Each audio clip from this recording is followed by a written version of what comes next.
Ok, ya estamos grabando. Entonces, las expresiones que encontraron en la tarea, la que vamos nosotros ahorita a trabajar es esta. Esta es muy relevante, muy importante. ¿Por qué? Bueno, lo es porque es uno de los enunciados más populares, una de las formas analíticas más populares de la tercera ley de la termodinámica, ¿sí? Entonces, eso que tengo ahí es una ecuación diferencial, ¿sí? Nuevamente, como hemos estado discutiendo hasta ahora, pues esta ecuación diferencial yo la puedo separar e integrar, ¿sí? Entonces, lo que tengo es, la voy a reescribir aquí, parcial de S con respecto a T, ¿sí? Acuérdense que este es un proceso a presión constante, ¿sí? Y esto es igual a Cp dependiente de la temperatura, es una función de la temperatura sobre T, y esto lo realizo a presión constante, ¿sí? A presión constante. Ok, entonces, ¿qué hago con esto? Pues bueno, voy a separar esta ecuación diferencial.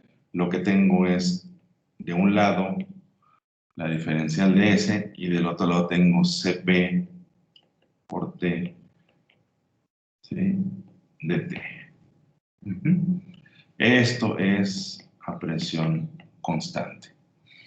Entonces, aquí lo que yo quiero hacer es hacer la integración, pues bueno, para poder calcular, ¿sí? Algo muy relevante, que es el cambio en la entropía en un sistema, ¿sí? El cambio en la entropía en un sistema. Esto yo lo puedo integrar entonces del estado inicial al estado final en entropía, ¿sí?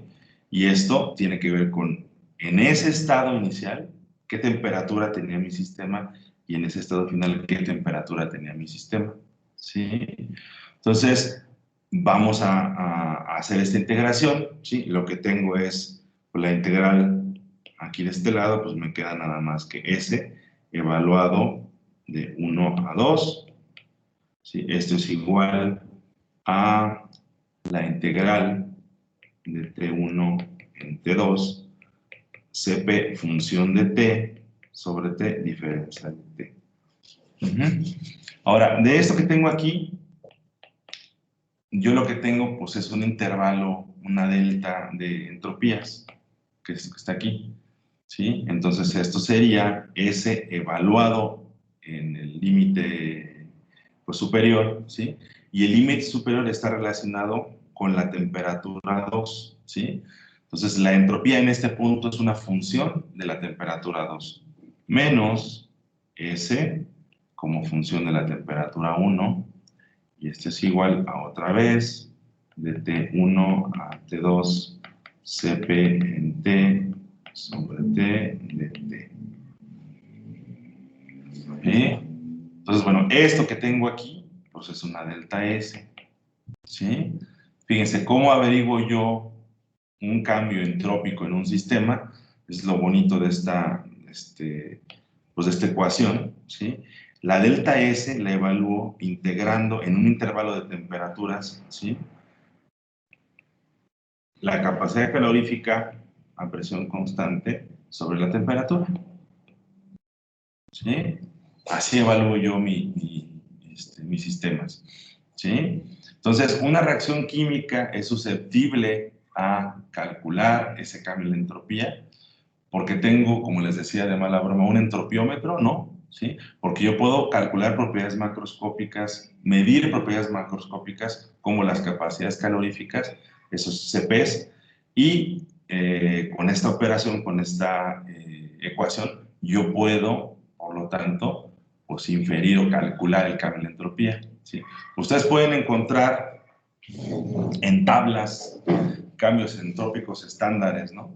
Para reacciones químicas, ¿sí? Pues esos cambios entrópicos no se midieron con un aparato especial que mide la entropía, sino se infieren de acuerdo a medidas experimentales, ¿sí? Y bueno, al final, aquí viene el medio del asunto. ¿Qué tal si yo pienso en una temperatura T1 que es 0 Kelvin, ¿sí? Si yo pienso en 0 Kelvin, entonces esta ecuación se me convierte a esta que está aquí, esta que está aquí, ¿sí? La puedo escribir, en este caso, T1 es 0 y bueno, T2 le voy a llamar T es a cualquier temperatura, ¿sí? Finita, ¿no? Cualquier temperatura que ustedes quieran describir. Entonces, pues bueno, esto que está aquí pasa de este lado sumando, ¿sí? Y esta sería S a 0 Kelvin, ¿sí? Más la integral de 0 a T, Cp función de T sobre T diferencial de T. Ese es un proceso a presión constante, ¿sí? Esta ecuación es muy relevante porque esta ecuación es la expresión de la tercera ley, ¿sí? Desde el punto de vista así, físico, químico, analítico, matemático. No, aquí la tengo yo, ¿sí? Vamos a interpretarla. ¿Qué significa que un sistema tenga una entropía a 0 Kelvin, ¿sí? O que pueda yo alcanzar el 0 Kelvin y que con eso pueda yo calcular la entropía del sistema, ¿sí? En cualquier punto de la temperatura que yo quiera evaluar, ¿sí? ¿Qué significa esto? Bueno, como esta función entrópica, ¿sí? Es una función que la puedo yo graficar de esta manera, la entropía con respecto, por ejemplo, a la temperatura, ¿sí? Yo puedo decir que mi sistema, así como yo tengo la ley de Clausius, ¿sí? Va a ir incrementando su entropía hasta que llegue al equilibrio, ¿no? Yo puedo dividir entonces esta gráfica en dos regiones, ¿sí? Igual como lo hicimos con en este caso con bueno, que lo vamos a hacer con la energía libre de Gibbs y lo vamos a hacer con la de Helmholtz, todavía no lo hacemos, ¿no? ¿Cuáles son estas dos regiones? ¿Sí? Bueno, la primera región obviamente es una región en donde se va incrementando la entropía, ¿sí? Aquí en este lado el cambio en entropía es mayor a 0, ¿sí? Y aquí yo lo que tengo es un proceso espontáneo. Ya puedo hablar de un proceso espontáneo, ¿sí? Y de este otro lado, lo que tengo es que pues ya no existe un cambio en S. El cambio en S es igual a 0. Entonces aquí tengo un proceso en equilibrio, ya no hay más cambio, el sistema ya no tiene un flujo espontáneo de aquí a acá, se mantiene. ¿Sale? Entonces, desde este punto de vista, esto implica que el tener sistemas en equilibrio implica, ¿sí? Implica tener un sistema que si en su cambio entrópico es igual a 0, estamos en el equilibrio, ¿sí?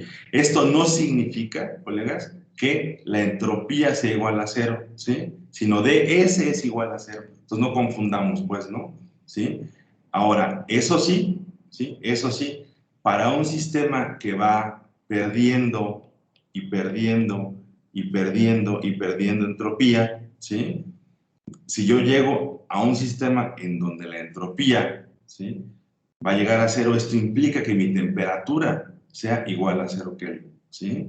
Entonces, lo que se postula es que la entropía de un sistema a 0 Kelvin, la entropía es igual a 0, y esto es cierto para casos de sustancias cristalinas perfectas, ¿sí? Entonces, el enunciado de la tercera ley de la termodinámica, ¿sí? Que me dice que, bueno, se define una escala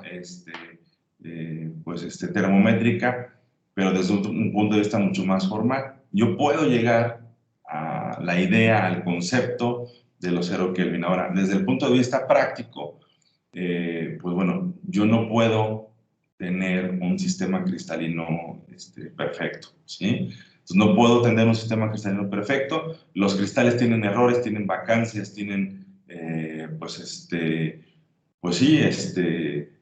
contaminantes, ¿no? Incluso los sistemas cristalinos más perfectos tienen, imperfecciones, ¿sí? Entonces, si tengo un sistema cristalino que no es perfecto, no puedo llegar al cero absoluto, ¿sí? Entonces es muy difícil hacerlo, es prácticamente imposible. Por eso se dice que existe la imposibilidad de llegar al cero absoluto, porque no puedo llegar a tener mi cristal perfecto.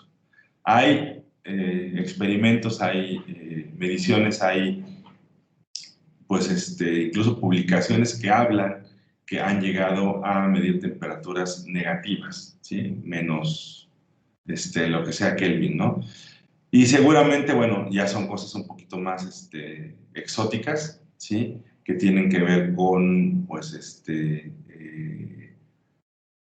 la manera en que están midiendo las cosas, si es una sustancia cristalina, si es algún tipo de fase extraña, que no necesariamente es un sólido cristalino, pero bueno, en principio, desde el punto de vista termodinámico clásico, ¿sí? Ese es el enunciado y esta característica de la entropía igual a cero, pues aplica para el caso de sustancias cristalinas, ¿sí? ¿Pues alguna duda, colegas, con esto? ¿Dudas? ¿No? ¿Todo bien? Todo bien, profe. Bueno, muy bien. Pues ya casi terminamos el recordatorio, ¿no? Entonces, bueno, ahora, ¿qué más cuestiones extra respecto al recordatorio que son relevantes, que son importantes? Bueno, pues sucede que en este integral, ustedes como ven aquí, pues hay un CP, ¿sí? El CP se pueden evaluar, se pueden conocer, se pueden dar capacidades caloríficas a ciertas temperaturas específicas, pero como ven, aquí el CP pues es una función de la temperatura, ¿sí? Entonces, como este CP es una función de la temperatura, ¿qué hago yo? ¿Sí? ¿Qué hago yo si yo necesito saber, necesito calcular un cambio entrópico en una sustancia, ¿sí? Y no conozco exactamente a ciencia cierta cómo se comporta mi CP? Tengo más o menos mediciones por aquí y por allá. Tengo de mi CP, puedo tener, por ejemplo, cuestiones así, ¿no? Tengo a temperatura 1, a temperatura 3, temperatura 2, así, temperatura 20, ¿no? Imagínense, tengo por aquí esta gráfica. Y tengo valores, ¿sí? Tengo valores, ¿vale? Tengo valores, ¿sí? Entonces, ¿qué hago? Aquí, bueno, más o menos, así adivinándole, ¿no? Si le echo un volado, digo, pues esto seguramente va a ser así como una cuadrática, ¿no? ¿Sí? Una gaussiana, ¿no? Algo así, ¿no? Entonces, ¿cómo le hago yo para intentar calcular para un conjunto de datos que tengo, ¿sí? El cambio entrópico, ¿sí? Pues lo que se hace es construir una función del CP, como muchas de las cosas que hacemos nosotros muchas cosas que hacemos nosotros en ciencia. Si algo no lo podemos resolver, ¿qué utilizamos? El oscilador armónico, expansión en series o algo así, ¿no? Entonces lo que hacemos es justamente una expansión en series de Taylor, ¿sí? Sin embargo, pues bueno, la expansión en series de Taylor, recuerden que una función de x se puede expandir en series de Taylor, pues le ponen f evaluado, por ejemplo, en 0, en las vecindades de 0, más, ¿sí? Y se pone aquí la primera derivada de f a la 0 con respecto a x, ¿sí? Por x, más, ¿sí? La segunda derivada de f con respecto a x cuadrada por x cuadrada, y eso es un medio, y así, ¿no?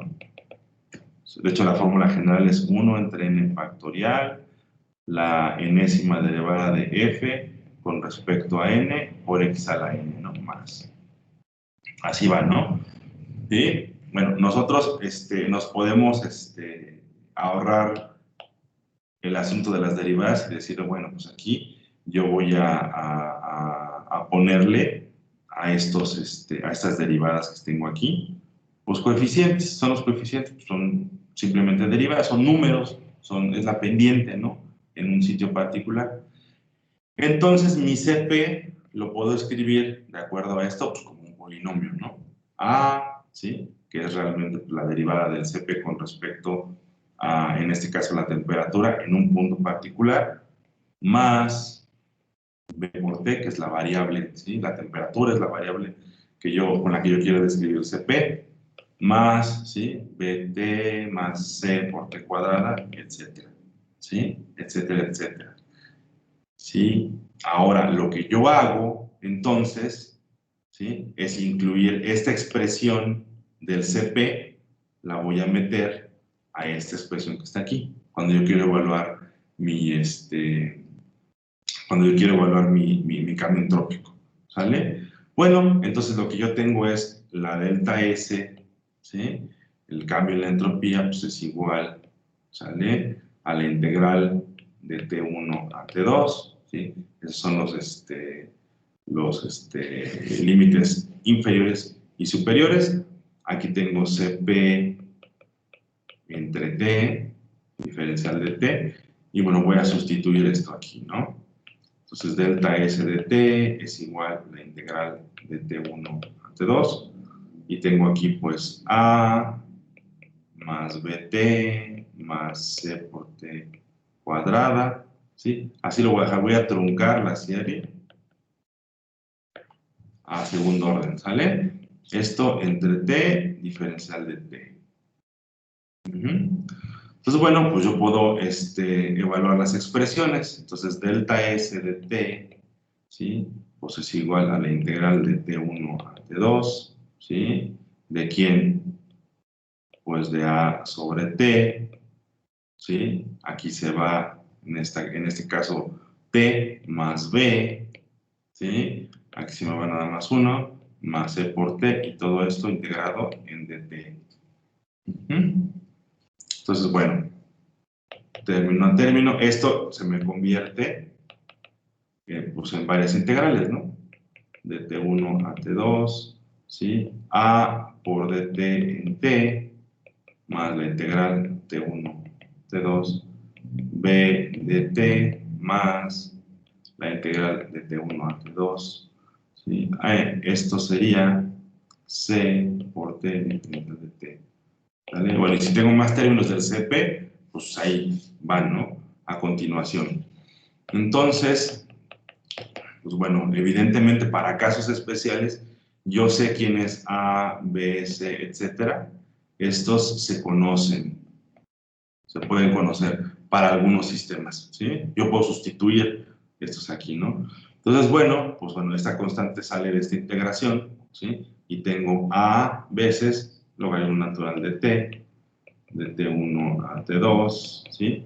Esto que está aquí, pues es B por T, de T1 a T2, la integral, más, ¿sí? Y esto que tengo aquí, pues sería C por T cuadrada entre 2, de T1 a T2, y así.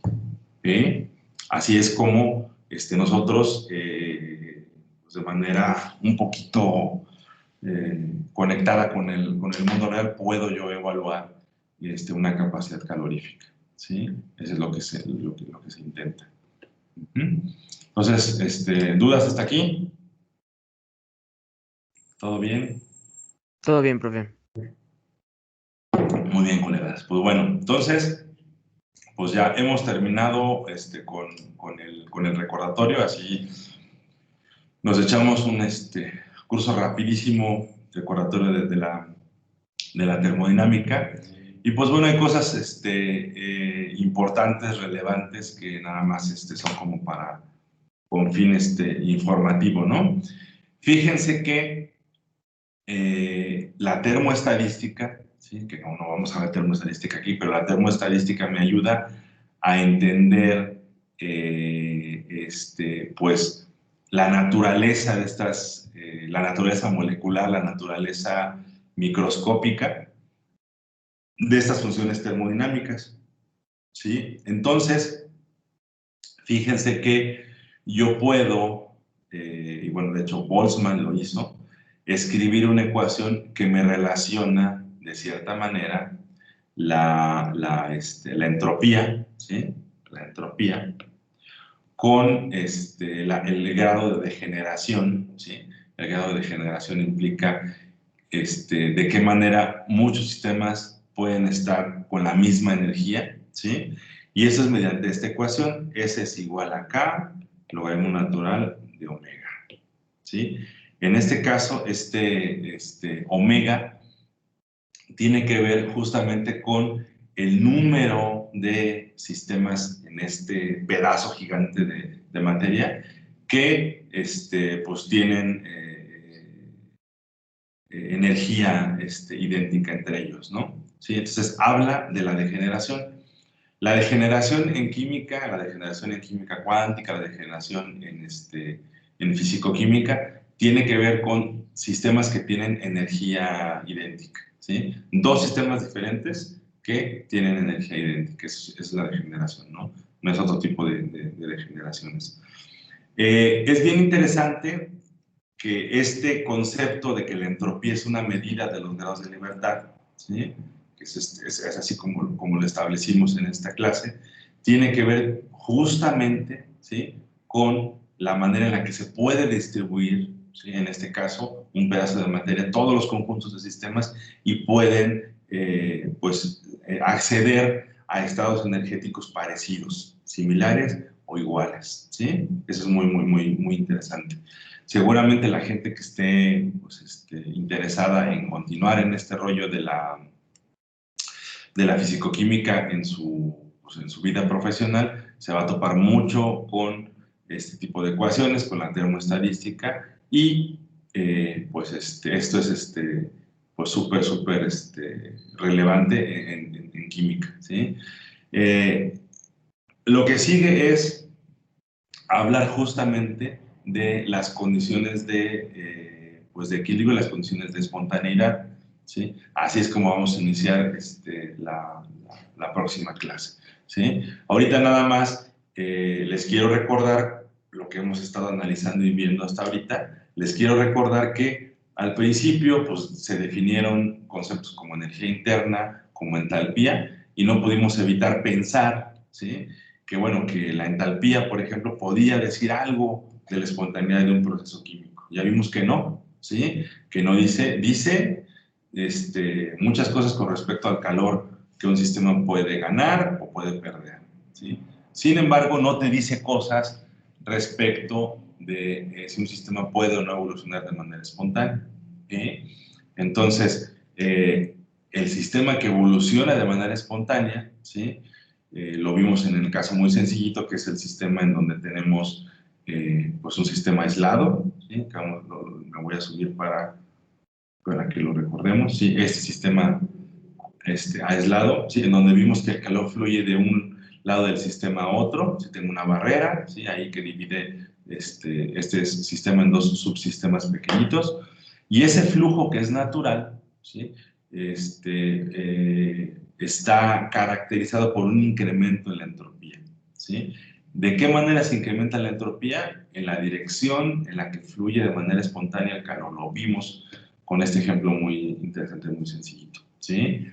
Entonces, esto es así como bien relevante para nosotros los químicos, que pues nos llevemos este asunto de la entropía y tratemos de entender las siguientes funciones de estado que vamos a ver, siempre pensando que esas funciones de estado van a tener adentro de su definición, en su construcción, el parámetro entrópico, ¿sí? Es muy interesante esto, ¿sí?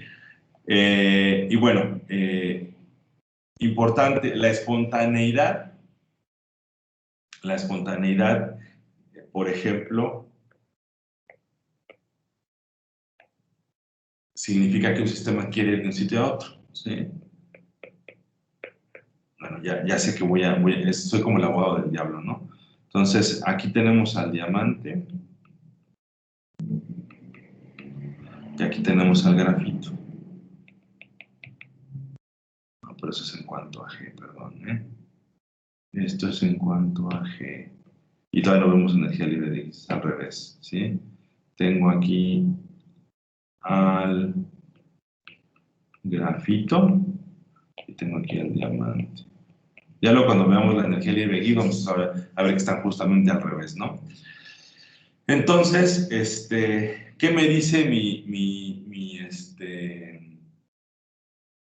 principio, pues, ¿no?, de maximizar la entropía? que el sistema fluye de manera espontánea del diamante a grafito, ¿sí? Y suena lógico que el diamante tenga menos entropía que el grafito. ¿Por qué?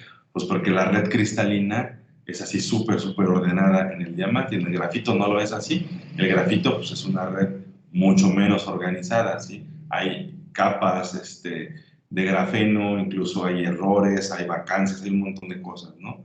Entonces, una cosa es que el proceso sea espontáneo y otra cosa, espontáneo es diferente de inmediato, no es inmediato, ¿sí? Si estamos viendo este tipo de situaciones, la pregunta es, ¿por qué no el diamante se convierte de manera inmediata en grafito? ¿Sí? Porque si yo tengo así un diamante, ¿no? De joyería, ¿por qué no se transforma así súbitamente en grafito? ¿O por qué no los diamantes que se utilizan en la industria, por ejemplo, de perforación y esas, por qué no se deshacen, se convierten en carboncito? ¿Sí? Hay otros criterios, sí, que son los criterios cinéticos, ¿sí? No nada más los criterios termodinámicos, ¿sale? Y bueno, vamos a ver, les voy a dar un adelanto con la energía libre de Gibbs, y esta es coordenada de reacción. Vamos a ver, a partir de la próxima clase, vamos a llegar a la definición de la energía libre de Gibbs, ¿sí? Si yo tengo un reactivo y un producto de esta manera, mi proceso es espontáneo porque tiene delta G negativo. Lo vamos a ver, ¿sí?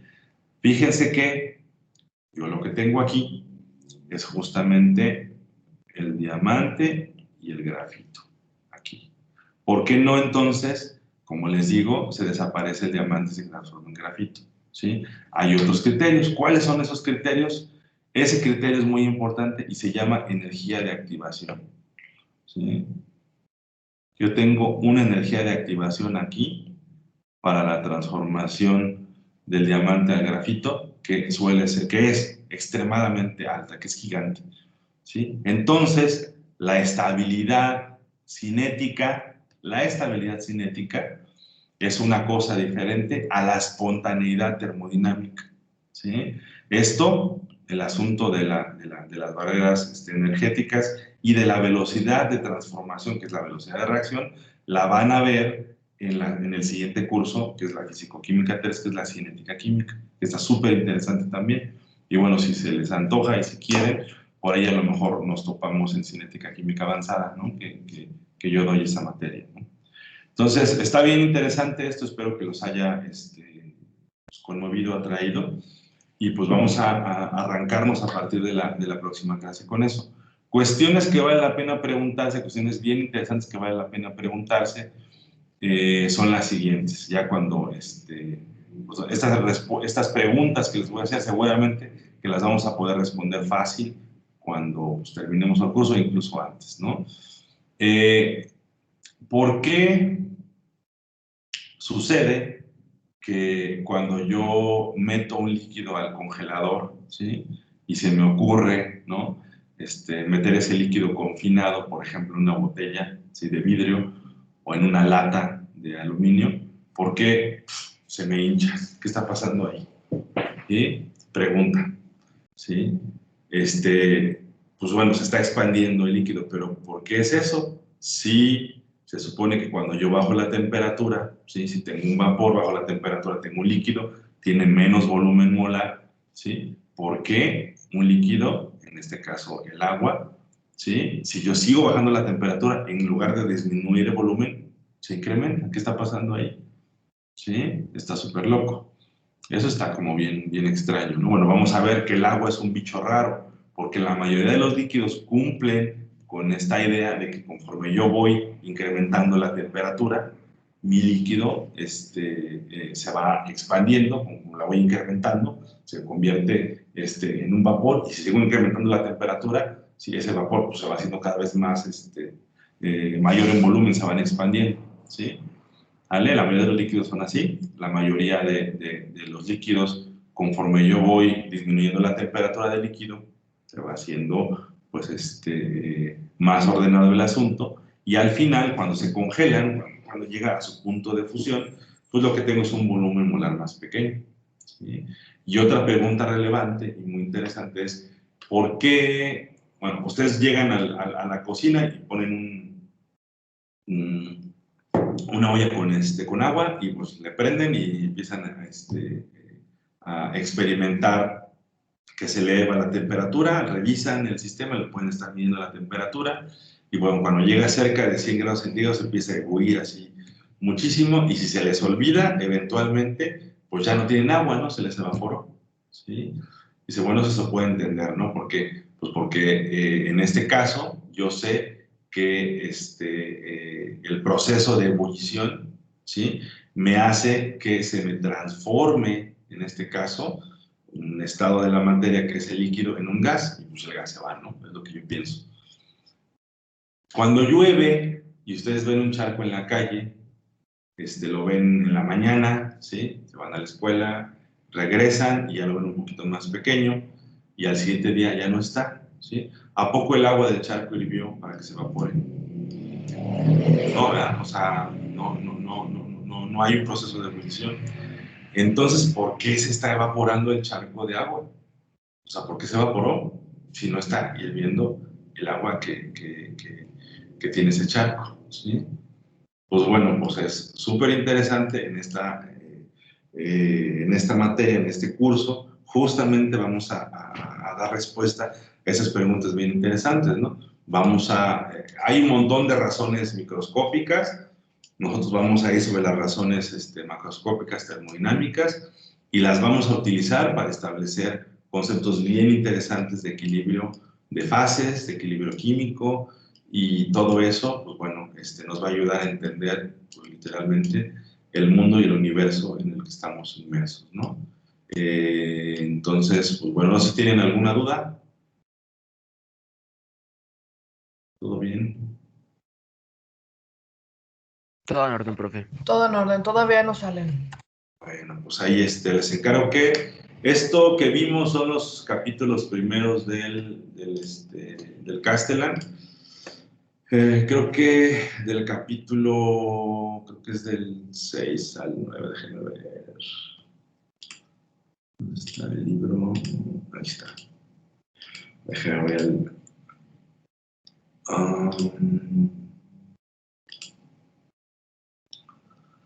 sí, del 6 al 9, ¿sí? Evidentemente no vimos todo, ¿sí? No vimos todas las derivaciones, vimos nada más los conceptos fundamentales, relevantes e importantísimos que debemos tener a la mano, ¿no? ¿Sí?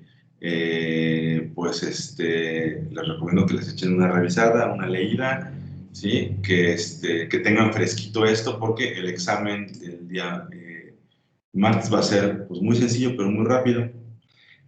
Cosas de ese examen está en el aula virtual, ya está listo, se libera exactamente ese día a las 11. Tienen nada más 20 minutos para resolverlo, es un examen rápido, tienen nada más que elegir cosas. Cosas relevantes, el examen solito se desorganiza, ¿sí? A uno la pregunta puede ser la 20 para otra persona, pueden ser incluso preguntas diferentes del banco de preguntas, entonces hagan lo posible, ¿sí? Por concentrarse en su examen y no estén así en el chat o en llamada, así como te fue aquí, como te fue allá, ya saben que esto es personal, ¿no? ¿Sí? Y pues para evitar que tengan una muy mala calificación porque se confundan de pregunta y todo eso, mejor háganlo ustedes. Se los prometo que está muy fácil, muy sencillo el examen y lo van a poder resolver sin problema, ¿sí? Incluso con la parte de escuchar la clase, seguramente se van a percatar que es bastante sencillo. Hay un pequeño ejercicio que es muy simple, muy sencillo, pero no se preocupen, o sea, todo eso seguramente lo resolverán sin problemas, ¿sí? No va a haber así como oportunidad de preguntas porque es así el examen, ¿no? Entonces, pues bueno, esto es todo por hoy. Hoy tengo, pues bueno, alguna juntita a las 9, así que bueno, me disculpo, no tendremos más que pues, la primera hora de clase. Entonces, ¿alguna duda? Prometo no, profesor.